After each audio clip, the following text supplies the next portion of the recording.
ಕಾರೊಂದು ವಿದ್ಯುತ್ ಕಂಬಕ್ಕೆ ಡಿಕ್ಕಿ ಹೊಡೆದು ಕಂಬವನ್ನು ಜೊತೆಗೆ ಎಳೆದೊಯ್ದ ಘಟನೆ ಚಿಕ್ಕಮಗಳೂರು ಜಿಲ್ಲೆಯ ವಸ್ತಾರೆ ಗ್ರಾಮದಲ್ಲಿ ನಡೆದಿದೆ.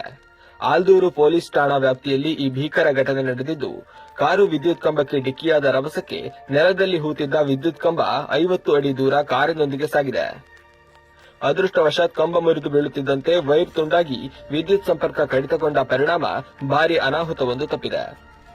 ಚಾಲಕನ ನಿಯಂತ್ರಣ ತಪ್ಪಿ ಈ ಭೀಕರ ಅಪಘಾತ ನಡೆದಿದ್ದು, ಕಾರು ಕಂಬಕ್ಕೆ ಡಿಕ್ಕಿಯಾಗುತ್ತಿದ್ದಂತೆ ಕಾರಿನಲ್ಲಿದ್ದ ಏರ್ ಬ್ಯಾಗ್ ಓಪನ್ ಆದ ಹಿನ್ನೆಲೆ ಚಾಲಕ ಅಪಾಯದಿಂದ ಪಾರಾಗಿದ್ದಾರೆ.